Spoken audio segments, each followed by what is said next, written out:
Welcome to triple S classes. आज हम अब केवीएस ईएमआरएस के लिए बहुत ही इंपॉर्टेंट टॉपिक की बात कर रहे हैं, जो कि है ज्योमेट्री में बीपीटी थ्योरम, जिसको हम थेल्स थ्योरम भी कहते हैं। तो आइए उसके बारे में जानते हैं। इसका दूसरा नाम मैंने आपको बताया आपको कि बीपीटी थ्योरम भी बोलते हैं इसको। बीपीटी मतलब होता है basic proportionality theorem. Basic proportionality theorem भी बोल सकते हैं आप इसको, और ये आपका थेल्स थ्योरम भी बोलते हैं इसको। तो ये किसी भी नाम से आ सकता है, आपको याद रखना है। ये मोस्ट इंपॉर्टेंट है हमारे लिए, ये आपके एग्जाम के लिए 100% बहुत इंपॉर्टेंट है, और ये आएगी ही आएगी, या तो ईएमआईएस में आएगी या फिर आपके केवीएस में आएगी। तो और ये डिस्क्रिप्टिव के लिए बहुत इंपॉर्टेंट है। आइए जानते हैं किस तरीके से इसको डील करते हैं, किस तरीके से इसको प्रूफ करेंगे। पहले ये जानते हैं कि ये होती क्या है। If a line is drawn parallel to one side, कोई लाइन पैरेलल खींची गई है किसी भी साइड की, किसके ट्रायंगल में कोई भी आप साइड ले लीजिए, उसके अलोंग आप क्या करेंगे, पैरेलल लाइन खींचेंगे। If a line is drawn parallel to one side of to intersect the other two sides in distinct points, the other two sides are divided in the same ratio. इसका मतलब क्या हुआ, मैं आपको समझाता हूँ। जैसे मान लेते हैं कि ए बी है। अब ए बी के पैरेलल मैं कोई भी साइड ले लूँ। मान लीजिए मैंने यहाँ पे साइड ले ली, ये भी खींच सकता हूँ मैं। ए बी सी है, बी सी के पैरेलल आप चाहें यहाँ पे साइड खींच सकते हैं, बी सी के पैरेलल खींच दिया। आप चाहें तो आप जो आपका ए सी है उसके पैरेलल भी आप खींच सकते हैं, मतलब इस तरह से आप खींच सकते हैं। वो आपकी कॉल है कि आपको किस तरीके से इसको बनाना है, किस तरीके से आपको खींच सकते हैं आप। ठीक है, तो आइए जानते हैं कि हम कैसे कर सकते हैं इसको। तो लेट्स से हमने क्या किया, बीसी के पैरेलल मैंने क्या खींचा, एक लाइन खींची। तो बीसी के पैरेलल ये मैंने लाइन बना दिया, ये बीसी के पैरेलल एक लाइन खींची। ठीक है, तो इसके अकॉर्डिंग क्या बोला गया है कि थ्योरम हमें ये बोलती है कि जो लाइन मैंने खींची हुई है, ये रेशियो में डिवाइड करती है। अब ये रेशियो कौन सा है, वो आपका रेशियो आपको बताना चाहूंगा। जैसे इसका नाम मैंने दे दिया, लेट्स से ए बी, और ये आपको दे दिया ई। तो आपसे बोलिए जो ए डी अपॉन में डी बी होगा, A D upon D B होगा, वो इक्वल होगा ए ई अपॉन ई सी के। मतलब इसका रेशियो अपॉन इसका रेशियो, तो ए अपॉन में E C, A D upon D B equal to A upon में ई सी। ये आपका जो रेशियो है वो इक्वल होगा। ये होती है बेसिक बेसिक प्रोपोर्शनलिटी थ्योरम। या फिर दूसरा आपको मैं बताना चाहूँ, ए डी अपॉन में A B, A D upon में ए बी इक्वल्स होगा ए ई अपॉन में ए सी, ए ई अपॉन में ए सी। ये भी हम बोल सकते हैं। या फिर थर्ड पॉइंट बोलना चाहें हम यहाँ पे, कि हम थर्ड पॉइंट ये भी बोल सकते हैं कि पहले हम डी बी को ले लें और फिर हम पूरा ले लें A B. D B upon A B equal होगा, पहले हम ई सी को ले लें और इसी साइड तक ए ई सी को ले लें, ई सी अपॉन ए सी। तो इस तरीके से ये हमारी बेसिक प्रोपोर्शनलिटी थ्योरम बोलती है कि ये जो रेशियो होते हैं वो इक्वल होते हैं, प्रोपोर्शनल होते हैं एक तरीके से। ठीक है, तो आपको जो दिया गया है, if a line is drawn parallel to one side of a triangle to intersect the other two sides in distinct point, the other two sides are divided in the same ratio. तो इस तरीके से आपको ये समझना है कि हमारे जो रेशियो होता है वो इक्वल होता है। अब इसको याद कैसे रख सकते हैं आप, तो याद करने के लिए मैं आपको बता देता हूँ, फिर प्रूफ करते हैं उसके बाद, जिसके जो आपके लिए बहुत इंपॉर्टेंट है। कैसे इसको याद रख सकते हैं, देखिएगा।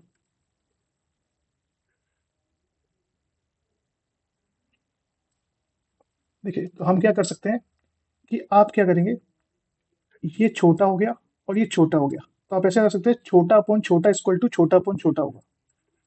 ए D upon D B equal to A E upon E C होगा, छोटा अपॉन छोटा इक्वल टू छोटा अपॉन छोटा। अब आप मुझे अगर बड़ा वाला याद रखना है, तो छोटा अपॉन बड़ा, छोटा अपॉन बड़ा, इस तरीके से याद रख सकते हैं। छोटा अपॉन बड़ा इक्वल टू छोटा अपॉन बड़ा। और अगर मुझे इसका उल्टा याद रखना है, तो अब यहाँ से देखिए, छोटा डी बी हो गया अपॉन बड़ा, सिमिलरली छोटा अपॉन बड़ा। आप इस तरीके से याद रखिएगा, आपका क्वेश्चन कभी गलत नहीं होगा, आप बीपीटी आराम से एग्जीक्यूट कर पाएंगे क्वेश्चंस में। छोटा अपॉन छोटा इक्वल टू छोटा अपॉन छोटा होगा, छोटा अपॉन बड़ा इक्वल टू छोटा अपॉन बड़ा। मतलब अगर आप छोटा ले रहे तो छोटा लेना पड़ेगा, तो बड़ा ले रहे तो बड़ा ले रहे। छोटा और बड़ा मतलब साइड की बात कर रहा हूँ मैं यहाँ पे। आइए अब बात करते हैं इसको प्रूफ कैसे करते हैं। एक एक करके हम इसके प्रूफ पे चलते हैं कि प्रूफ किस तरीके से रहेगा इसका। आइए देखते हैं कैसे इसको प्रूफ कर सकते हैं।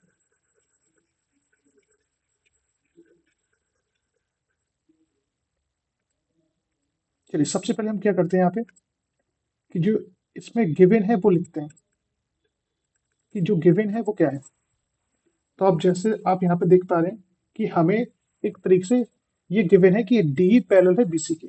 हमने जो डी ड्रॉ किया है वो पैरेलल किया है बीसी के। ये हमें गिवन था क्योंकि उसने ही बोला था हमें क्वेश्चन में कि आपको क्या वो करना है कि आपको एक लाइन ड्रॉ करनी है किसी दूसरी साइड के पैरेलल। ठीक है, तो मैंने वो डी पैरेलल बीसी खींची थी। अगली बात आते हैं हम लोग। तो हमने ये गिवन कर लिया है। ठीक है, अगली बात हमें प्रूफ क्या करनी है। तो यहाँ लिखेंगे हम लोग टू प्रूफ कि टू प्रूफ क्या प्रूफ करना है। तो जैसे मैंने आपको बताया था कि आप कोई भी लिख सकते हैं। आप छोटा पॉइंट छोटा है, छोटा पॉइंट बड़ा, जो आपका आपको कॉल लगे वो आप कर सकते हो, वो आपकी मर्जी है। आप लिख सकते हैं A D upon D B equal to A E upon E C. ये आपका प्रूफ करने के लिए। अब आते हैं हम लोग प्रूफ पे। ठीक है, अब प्रूफ पे आते हैं। प्रूफ से आने पहले हम क्या करते हैं इसमें, तो आपको कुछ याद रखना है यहाँ पे। इस थ्योरम को प्रूफ करते टाइम हमें सबसे पहले इसकी कंस्ट्रक्शन करनी पड़ेगी। वो कंस्ट्रक्शन किस तरीके से होती है देखिएगा। क्या करना है, हमें कंस्ट्रक्शन करनी है। तो कंस्ट्रक्शन क्या करेंगे हम लोग कि हम डी से ए पर परपेंडिकुलर खींचेंगे। डी से ए पर परपेंडिकुलर खींचेंगे। ये हमने डी से ए पे परपेंडिकुलर खींचा, इसका नाम मैंने एम रख दिया। सिमिलर वे में हम क्या करेंगे, ई से यहाँ पे ए डी पे एक परपेंडिकुलर खींचेंगे। ये भी मैंने परपेंडिकुलर खींचा हुआ है, इसका नाम एम रख देते। और हमें करना क्या है, फिर डी से सी को ज्वाइन करना है। डी से सी को ज्वाइन किया, ई से बी को ज्वाइन किया, डी से सी को ज्वाइन किया, और हमने क्या किया, ई को बी से ज्वाइन किया। तो इस तरीके से मैंने कंस्ट्रक्शन करी हुई है। आइए इसको लिख लेते हैं हम लोग कि जो हमने कंस्ट्रक्शन की है उसको लिख लेते हैं कंस्ट्रक्शन। तो कंस्ट्रक्शन क्या करी है हम लोगों ने कि join B and C D. हमें बी और सी डी को ज्वाइन किया और हमने क्या किया है, ड्रॉ किया है परपेंडिकुलर। कौन सा परपेंडिकुलर है, ड्रॉ किया है DM perpendicular to AC and E N perpendicular to A B. इस तरीके से हमने इसको ड्रॉ किया है। ठीक है, अब आते हैं हम नेक्स्ट पेज पे चलते हैं। इसको प्रूफ कैसे करते हैं आइए देखिएगा। अब आते हैं प्रूफ पर। तो प्रूफ कैसे करना है इसको देखते हैं। सबसे पहले इसमें याद रखिएगा, इसमें एरिया का कंसेप्ट यूज होगा। इसमें जो कंसेप्ट यूज करने वाले हैं एरिया कंसेप्ट यूज करने वाले हैं। तो हम क्या करेंगे, ट्रायंगल का एरिया लेंगे। तो अब आप देखते हैं कि हम किस ट्रायंगल का एरिया लेंगे। सबसे पहले हम क्या करेंगे, area of triangle A D ई लेंगे। हम क्या करने वाले हैं, area of triangle A D ई। अब जो ऊपर आपको दिख रहा है उस area of triangle A D ई की बात कर रहे हैं। इस ए डी ई के साथ मैं करने वाला हूँ, जिसको जिसको लेने वाला हूँ वो है B D E. A D E के साथ पहले मैं क्या लूंगा, बी डी ई का एरिया, बी डी ई। तो ये है आपका बी डी ई, ये है बी डी ई। ये वाला एरिया मैं लेने वाला हूँ। ठीक है, तो याद रखिएगा, पहले क्या करेंगे, एडीई के साथ बीडी का एरिया लेंगे, और फिर एडीई के साथ मैं क्या लूंगा, जो आपका सीईडी है, सीईडी, फिर इसका एरिया लेंगे इस तरीके से। तो हमें क्या करना है, दो बार एरिया लगाना है। इसको डालते हैं। चलिए आइए देखते हैं किस तरीके से करेंगे हम।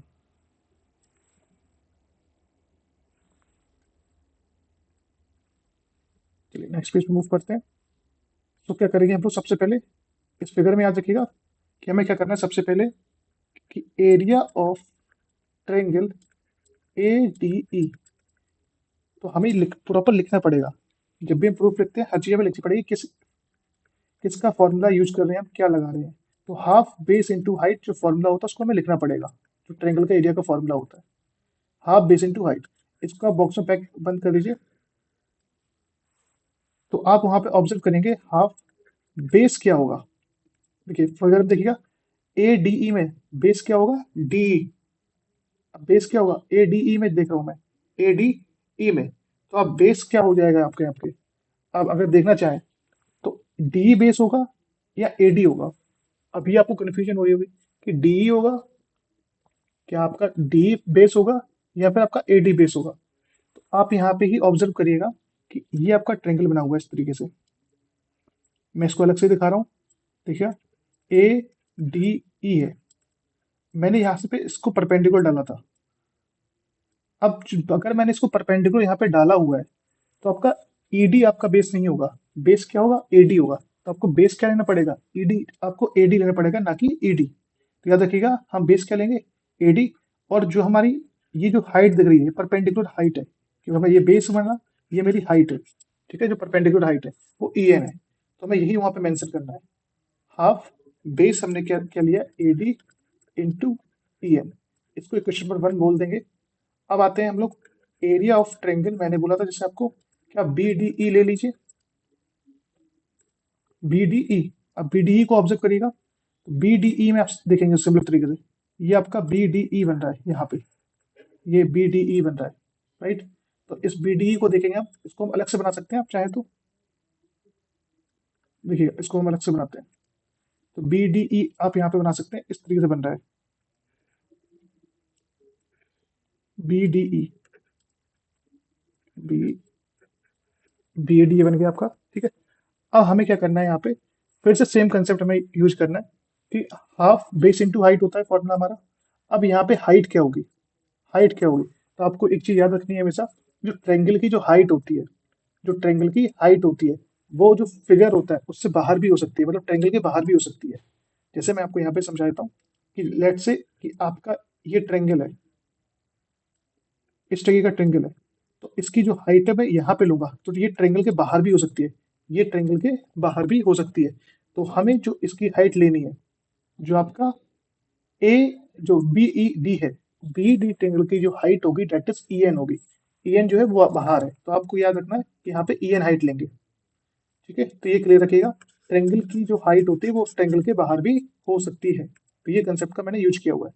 तो यहाँ पे लगाएंगे हम सेव हाफ, फॉर्मूला हमने एक बार लिख दिया, हाफ बेस इंटू हाइट, दोबारा लिखने की कोई नीड नहीं है, ठीक है।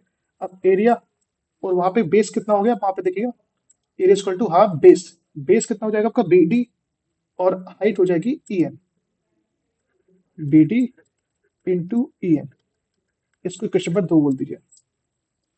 हमें सिंपली करना क्या है कि 1 और 2 को डिवाइड कर देना है। तो हम लिखेंगे divide 1 and 2, divide equation 1 and 2। तो हम डिवाइड करेंगे। अब डिवाइड करके हम देखेंगे कि क्या आता है। तो अब देखिएगा area of triangle A D E divide by area of triangle B D E कितना हो जाएगा, ये था half A D into E N, और ये था half B D into E N. E N C N cut जाएगा, और हाफ से हाफ कट जाएगा। तो आप यहाँ पे देखेंगे कि ये आपका आ गया A D upon D B, या A D upon B D. Equation number इसको थर्ड मान लेंगे, इसको हम मान लेंगे इक्वेशन नंबर थर्ड। अब आइए आगे चलते हैं। सेम तरीके से हमें क्या करना है, बिल्कुल सेम कंसेप्ट का यूज करते हुए अब हम करेंगे फिर से एरिया ऑफ ट्रायंगल एडी लेंगे। फिर से हम क्या करेंगे, एरिया ऑफ ट्रायंगल एडी लेंगे, और क्या लेंगे अब की बार, अब हम लेंगे डीई डी, डीई सी, या सी डी। तो अब इस साइड लगाएंगे हम लोग। आइए देखते हैं। तो अब बिल्कुल सेम तरीके से हमें लगाना है कि area of triangle ADE, same तरीके से हाफ, अब की बार अब आप देखेंगे बेस कितना हो जाएगा। अब इस साइड है तो इस साइड की बेस क्या हो जाएगा, ए ही हो जाएगा, और हाइट क्या हो जाएगी, डीएम हो जाएगी। हाइट क्या हो जाएगी, डीएम हो जाएगी। तो सेम तरीके से रहेगा, हाफ, यहाँ पे आपका बेस हो गया ए, और आपकी जो हाइट हो गई डीएम। इसको इक्वेशन मान लेंगे हम, थर्ड थी, अब ये फोर्थ मान लेते हैं इसको। सिमिलर वे में एरिया ऑफ ट्रायंगल, जो सेकंड आपका ट्रायंगल कौन सा बना था, सीईडी। अब सीईडी का एरिया निकाल लेते हैं, सीईडी। तो सिमिलर वे में हाफ बेस, अब यहाँ पे फिर से ऑब्जर्व करिएगा, बेस किसको लेंगे आप, सीईडी में, सी हमारा बेस हो जाएगा। हाइट ट्रायंगल के बाहर भी हो सकती है, तो हाइट क्या लेंगे, डीएम लेंगे। हाइट क्या लेंगे, डीएम लेंगे हम, ठीक है। तो एसी या फिर सीए को आप लिख लीजिए, और हमारा डीएम हमारा क्या होगा, हाइट। इक्वेशन नंबर 5 बिल्कुल सेम करना है हमें। अब फिर से वही करेंगे, डिवाइड 4 and 5। इक्वेशन जो 4 and 5 है उनको हम डिवाइड करेंगे। तो हम डिवाइड करके हम चेक करेंगे क्या हो जाता है। देखिएगा area of triangle A D E upon area of triangle C E D equal to क्या हो जाएगा, half A into D M upon half E C into D M. D M से टी एम कट जाएगा, half से half cut जाएगा, आप यहाँ पे चेक करेंगे ए ई अपॉन ई सी आ जाएगा, ए ई अपॉन ई सी, इसको इक्वेशन नंबर 6 बोल देंगे। This is about equation number 6। ये हमारी इक्वेशन नंबर 6 हो गई है। ठीक है, अब हमें क्या करना है, अब देखिएगा, आप ऑब्जर्व करिएगा कि हमें चाहिए क्या था। हम वहां पे चेक करेंगे, टू प्रूफ में जाएंगे। देखिए टू प्रूफ में A D upon D B equal to A E upon E C. आप यहाँ पे देखिए, यहाँ पे ए ई अपॉन ई सी आ चुका है हमारा, और यहाँ पे आप चेक करेंगे A D upon D B आ चुका है, मतलब A D upon D B भी आ गया और ए ई अपॉन ई सी भी आ गया। बट आप अगर चेक करेंगे कि हमें क्या लाना है, अगर ये मेरे जो एरिया है वो इक्वल हो जाए, जो मैंने एरिया लिखे हुए हैं अगर ये आपस में इक्वल हो जाए, कि इक्वेशन 1 इक्वल है, इक्वेशन नंबर 2 इक्वल है, अगर मैं दोनों को जो इक्वल कर देंगे तो इक्वल करने से क्या होगा, जो वापस उनके जो रिजल्ट होंगे वो भी इक्वल हो जाएंगे। ठीक है, तो हमें क्या करना है, आपस में अगर मैं इसको इक्वल कर दूं तो ये हमारा क्या हो जाएगा, कि जो बाप की जो आपके रिजल्ट है वो भी इक्वल हो जाएंगे। तो करते कैसे हैं वो देखिएगा, आप यहाँ पे ऑब्जर्व करेंगे, एक ऑब्जर्वेशन आपको करनी है वो देखिएगा। आप यहाँ पे देखिएगा, जो मेरे ये ट्रेंगल बन रहे हैं, देखिएगा ये सी, एक सेकंड मैं दूसरे पेन समझा देता हूँ, इससे देख लीजिए। ये जो बन रहा है आपका सी, सॉरी ये आपका बना था बी ई डी, और ये जो हमारा बन रहा है that is C E D, C E D. ये जो ट्रायंगल बन रहा है, क्या ये एक ही बेस पर बन रहे हैं, क्या ये एक ही बेस पर बन रहे हैं, तो इन दोनों का बेस क्या है, सेम है, राइट। इन दोनों का बेस क्या है, सेम है। तो अगर एक ही बेस पे दो ट्रायंगल बन रहे हैं तो दोनों के एरिया क्या होंगे, सेम होते हैं। ये क्लास 9th की थ्योरम है, बस यही कंसेप्ट है। बाकी तो आपको पता है एज यूजुअल कि वो सब तो इक्वल है ही। आप यहाँ पे चेक करेंगे, देखेंगे ये हमारे ए डी यहाँ पे भी है, यहाँ पे भी देखिए ए डी या ए डी है ही। बस हमें ये पता करना सी डी, और हमारा यहाँ पर जो जो हमारा सी डी है, और ये हमारा यहाँ पर क्या था, बी डी है। ये अगर हमारे इक्वल हो जाए कैसे भी करके, अगर हमारा A D E, just minute, C D और ये हमारा ये कौन सा था, बी डी, अगर ये हमारा इक्वल हो जाए तो फिर हमारा क्या बोल सकते हैं, जो रिजल्ट है वो भी आपस में इक्वल हो जाएंगे। तो उसके लिए हम कंसेप्ट क्या लगाएंगे, कि एक ही बेस पर बने हुए ट्रायंगल का एरिया क्या होता है, सेम होता है। बस यही हमें यहाँ पर लिख देना है, हमारा आंसर हो जाएगा। बस यही, इसी को हम यहाँ पे लिख देंगे। तो इस तरीके से आप लिख सकते हो कि आप यहाँ पे क्या मेंशन कर सकते हो, कि इनका जो एरिया होता है वो हमारा क्या रहेगा, इक्वल रहेगा। क्यों रहेगा इक्वल, क्योंकि जो थ्योरम होती है। तो आप यहाँ पे नॉर्मल इस तरीके से लिख सकते हैं, now triangle B D E and triangle D E C are on the same line, या फिर are on the same base D, and between the same parallel lines, जो पैरेलल लाइंस थी उनके सेम ही है, same parallel lines, same parallel lines B C and D.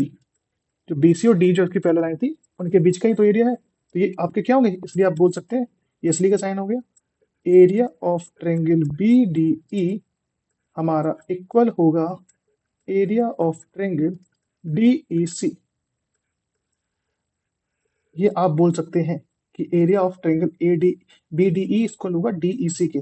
तो हम क्या बोल सकते हैं, hence area of A D E upon area of B D E equal होगा area of A D E upon area of D E C. ये क्या होंगे, आपस में इक्वल होंगे। और हम इजी वे में कह सकते हैं कि हमने देखो क्या निकाला था, area of triangle A D upon B D क्या निकाला था। आप यहाँ पे चेक करेंगे ए डी अपॉन डी, और यहाँ पे निकाला था ए अपॉन ई सी। तो हम यहाँ पे लिख सकते हैं कि A D upon D B equals to A upon E C, A upon E C. तो ये हमारा प्रूफ हो गया, हेंस प्रूफ। इस तरीके से आप लिख के आएंगे तो जो पूरे नंबर है आपको मिल जाएंगे। 4 मार्कर का जो क्वेश्चन रहेगा हमारा मिल जाएगा आराम से नंबर। ठीक है, मैं अगर आपको यहाँ पे क्लियर नहीं दिख रहा तो मैं एक बार और लिख देता हूँ जो मैंने आपको यहाँ पे प्रूफ किया हुआ है। एक सेकेंड, इसको मैं नेक्स्ट स्लाइड पे लिख देता हूँ। एक